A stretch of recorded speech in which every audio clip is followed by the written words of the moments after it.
यही देखिए, honestly speaking मुझे बस ये था कि भगवान तो लिस्ट में नाम दे देना। बाकी माय पेरेंट्स दे बिलीव कि हाँ तो टॉप 10 में आ जाएगी। तो when I just entered my mother was talking on the phone और माँ ने बताया सेकंड। माय माँ वाज लाइक सरप्राइज्ड, सेकंड कह रहे हैं तुझे, और मेरा भी मुंह थोड़ा सा खुल गया था। इनफैक्ट मुझे पापा ने बोला बेटा थोड़ा कंफर्म कर लो पहले, हम किसी को कॉल नहीं कर रहे हैं। बिल्कुल। आप कहीं कोई भी नई पार्टी फंक्शन शादी में जाते हैं ना, खासकर नॉर्थ साइड के लोग, okay, I don't want to generalise that, but yes I have notice that हम लोग कोशिश करते हैं हर एक उसमें नए से नए कपड़े हो, कोई वेयर रिपीट ना किया जाए, कोई भी कपड़े रिपीट ना हो, सबसे सुंदर हमको दिखना है। पर सच बताऊं, सुंदर दिखने की ज़रूरत नहीं है, सुंदर होना, अंदर से सुंदर होना ज़्यादा ज़रूरी है। मैं ये साड़ी 10 फंक्शंस पे पहन चुकी हूँ और अगली 15 पे पहनूंगी। सुंदर दिखना है, ये लगाओ वो लगाओ, हर बार नए नए कपड़े, ज़रूरत नहीं है ज़िंदगी में।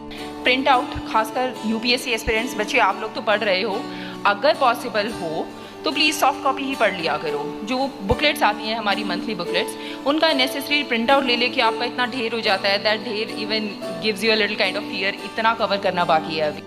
बच्चे अब यूपीएससी की तरफ आते हैं कि if you want to do it, मतलब मैं ये सच में बोल रही हूँ बच्चे, अगर आप इसे करना चाह रहे हो ना, यूपीएससी मतलब आसान प्रोसेस नहीं है, and you all know it, I know it, I have been through it, you all know it because you are passing through it. तो इतना संघर्ष, इतनी मेहनत सिर्फ किसी को दिखाने के लिए मत करना, या किसी ने आपको सिर्फ चैलेंज कर दिया है, तेरे बस की बात नहीं है, या फिर आप किसी से मे बी रिवेंज लेना चाहते हो, किसी को दिखाना चाहते हो कि see I am capable of doing it. नहीं बच्चे, अगर आपके दिल से आवाज़ आ रही है ना, you want to do it, only then you will be able to do it. ये इतनी लंबी प्रोसेस है ना, और इतना पेशेंस टेस्ट करती है, लंबा है, संघर्ष है, फिर उसमें बहुत सारी अनसर्टेनिटीज़ हैं। सिर्फ मेहनत से काम नहीं चलता, let us all except luck का फैक्टर होता ही होता है। मैं सिर्फ मेहनत के बल पे कह दूं सेकंड रैंक आ गया, नहीं जी, ये भी होप नहीं थी कि लिस्ट में नाम आएगा या नहीं आएगा। तो इतनी मेहनत सिर्फ तब करना जब आपके दिल से निकल के आ रहा हो, you really want to do it, only then you will be able to sustain such a long period of dedicated sitting, dedicated 8 to 10 या up to 12 hours of study per day. Continuously पढ़ाई कर रहे होते हैं ना, और ये सिर्फ पढ़ाई से संबंधित नहीं है, हम कुछ और भी लक्ष्य अपने दिमाग में लेके चले हैं, तो उस लक्ष्य तक पहुंचने में बहुत सारी रुकावटें आएंगी, बहुत बाधाएं आती हैं। कॉन्टीन्यूसली पढ़ के हम इतने बोर भी हो जाते हैं, we do not feel like कि यार मतलब 10-10 घंटे में पिछले 1 साल से, 2 साल से, 3 साल से पढ़ रहा हूँ या पढ़ रही हूँ, और कितना मतलब भगवान कितनी पेशेंस का टेस्ट हो गया और कितना पढ़ूँ। तो एक थॉट है, दिस टू शैल पास, ये वक्त भी गुजर जाएगा, कि ये सच्चाई है। या तो मैं अभी स्ट्रगल कर लूँ, या तो मैं अभी अपना 100% दे लूँ, या फिर मैं बाकी ज़िंदगी में फिर ये सोचती रहूँ या सोचता रहूँ काश उस टाइम पे थोड़ी और मेहनत कर ली हो। हमने वो वीडियो देखी थी, वहाँ पे I was so surprised that lady did not have arms, और वो अपने टांगों का इस्तेमाल करके वो she is even a pilot, वो फ्लाई कर रही है। जब ऐसे लोग, मतलब जिनके पास कमी है किसी ना किसी चीज़ की, फिजिकल या कुछ भी, ऐसे लोग इतने महान हो कि इतनी आगे तक जा पा रहे हैं, तो भगवान ने तो हमको सब कुछ दे रखा है। The day of result comes, very good for those and very happy for those जिनका क्लियर हो जाता है, and who make it to the next level और who make it to the final list.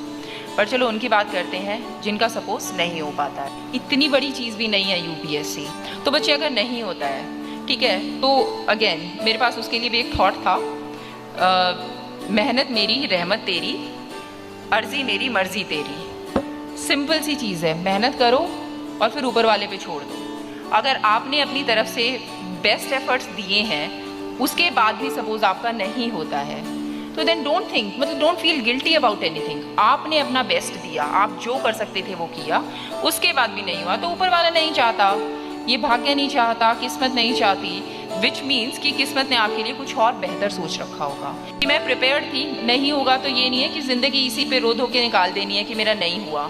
मैंने वो एसएससी वाला paper भी दे रखा था, and I was also ready कि एसएससी भी क्लियर नहीं हुआ, तो I am good at teaching, तो मैं छोटे बच्चों को पढ़ाने लग जाऊँगी। अपनी तरफ से 100% दो, लेकिन मतलब ये नहीं कि नहीं हुआ तो मेरी ज़िंदगी ख़त्म है। नहीं, तुम्हारी ज़िंदगी तो you don't even realise. Such a powerful message, such a powerful message. आपको पता नहीं है कि मतलब आप अपनी ज़िंदगी के साथ एंड एवरीथिंग कि आप क्या क्या कर सकते हो। पढ़ाई किसी को करना बहुत अच्छा नहीं लगता है, जब किताबें खोल के बैठते हैं तो we do not feel very enthusiastic, wow आज तो मैं पढ़ रहा हूँ, we don't feel very happy about it. जब तक कोई भी कॉन्सेप्ट आपके माइंड में मतलब पानी की तरह ना बैठ जाए ना, तब तक उसे छोड़ो मत। अच्छे वाली तैयारी शुरू कर देनी चाहिए। तो प्री से 1 साल पहले और प्री से लेके जब इंटरव्यू होगा और इंटरव्यू के बाद रिजल्ट आएगा, लगभग 1 साल और गुजर चुका होगा, यानी कि एक साइकिल में हमें लगभग 2 साल लग जाते हैं। ऐसा ना करें कि एक दिन आप 16 या 18 घंटे की पढ़ाई कर लें और नेक्स्ट डे बर्नआउट होने के कारण आप बिल्कुल ही पढ़ाई छोड़ दें। तो 10-12 घंटे की आप लगातार पढ़ाई रखेंगे, that will be more beneficial. और कोई भी आम बच्चा, मैं ये दिल से कह रही हूँ, बहुत ऑनेस्टली फील करके कह रही हूँ, कोई भी आम बच्चा इसे निकाल सकता है, प्रोवाइडेड आप लगन और मेहनत से इसके पीछे लगे रहें। क्योंकि एकाग्रता बहुत इंपॉर्टेंट है। देखिए, मैंने ऐसे स्टूडेंट्स को देखा है जो किताब खोल के सारा दिन बैठे रहते हैं, बट परहैप्स वो सारा दिन पढ़ाई पे फोकस नहीं कर रहे होते हैं। कई बार ऐसे थॉट्स और ड्रीम्स मन में चल रहे होते हैं कि हाँ, परीक्षा का रिज़ल्ट आ गया है, मीडिया सामने खड़ा है, मैंने टॉप किया है, अखबारों में नाम आ रहा है, और फॉर दैट मैटर वो विजुलाइज़ कर रहे होते हैं कि मैं क्लियर नहीं कर पाया, अगले साल फिल करना पड़ेगा, सो एंड सो फोर्थ। देखिए, जब किताब आपके सामने खुली होती है ना, तो मेरी आपसे हम्बल रिक्वेस्ट है, please respect that moment, respect that book and that time of yours. जिस समय पढ़ाई करें तो पूरा डिलीजेंटली, कॉन्सेंट्रेशन से, एकाग्रता से पढ़ाई ही करें। वो एक छोटी सी कहावत है ना, work while you work and play while you play. Toppers की मैंने काफ़ी इंटरव्यूज़ पढ़े कि उनकी क्या स्ट्रैटेजी रही, उन्होंने कैसे कैसे किया। इसमें मैं स्पेशली नेम लेना चाहूँगी, 2015 के बैच में एक टॉपर रही हैं 4th रैंकर अर्तिका शुक्ला। उनका मैंने कोई 10 मिनट्स का वीडियो देखा था। और चौथे नंबर पे हमारी एक टॉपर थी अर्तिका शुक्ला मैम। तो मैंने उनकी कुछ 5 मिनट की वीडियो देखी थी। And when I saw her speaking, somehow I found कि this girl is very genuine. तो उनकी स्ट्रैटेजी मुझे काफ़ी अच्छी लगी। My strategy are derived from that girl and I am really thankful to her. तो एक कुछ ये भी रहता है कि जो आप करना चाहते हैं ना, अगर वैसी चीज़ कोई और इंसान बोल रहा है तो we tend to associate yourself with that.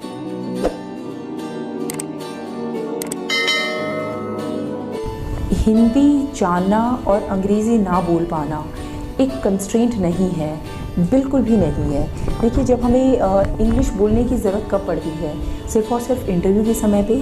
और हमारा इंटरव्यू का प्रोसेस, पर्सनालिटी टेस्ट का जो प्रोसेस है, वो इतना इंक्लूसिव है कि जो बोर्ड बैठा होता है, वो बोर्ड आपको जाने के बाद स्पेशली पूछते हैं। और इनफैक्ट फॉर्म भरते टाइम आपसे पूछा जाता है विकल्प कि आप इंटरव्यू हिंदी में देना चाहेंगे या इंग्लिश में देना चाहेंगे। सर, मैं बता दूं, इवन वो स्टूडेंट्स जिन्होंने इंग्लिश में पेपर लिखा होता है, इवन उन स्टूडेंट्स को ये मौका दिया जाता है कि आप हिंदी में इंटरव्यू दे सकें। और तो और वो ये भी बोलते हैं कि अगर आप बायलिंगुअल देना चाहते हैं इंग्लिश में, मीन्स हिंदी प्लस इंग्लिश में, तो we are comfortable with that. डरिए मत, मतलब वो सीरियसली वहाँ पे ये नहीं बैठे होते हैं कि हम इसको ग्रिल करना है, ये बच्चा आएगा हम इसे काउंटर क्वेश्चन पूछेंगे, हम इसे ऐसे करके उलझाएंगे।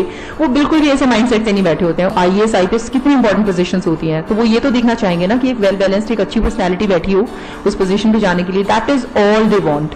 ठीक है, दे वांट अ पर्सन, मतलब जो आराम से बात कर सके, जिसे चीज़ों के बारे में पता हो, बैलेंस्ड एक ओपिनियन ले सके चीज़ों पे, बहुत एक्सट्रीम ओपिनियनेटेड ना हो। That is all they want. Counter questions भी होते हैं ना, वो बहुत पोलाइटली होते हैं। इंश्योरेंस सेक्टर में काफ़ी करप्शन होता है, डू यू अग्री और नॉट? देन शी आस्क्ड कि is the IRDA sleeping? IRDA is the name of regulator for insurance sector. और कुछ बड़े इंटरेस्टिंग ही क्वेश्चंस भी आए थे मैम। एक सर थे और उन ऑनरेबल सर ने क्वेश्चन पूछा था कि today pink pyjamas are flying over Red fort.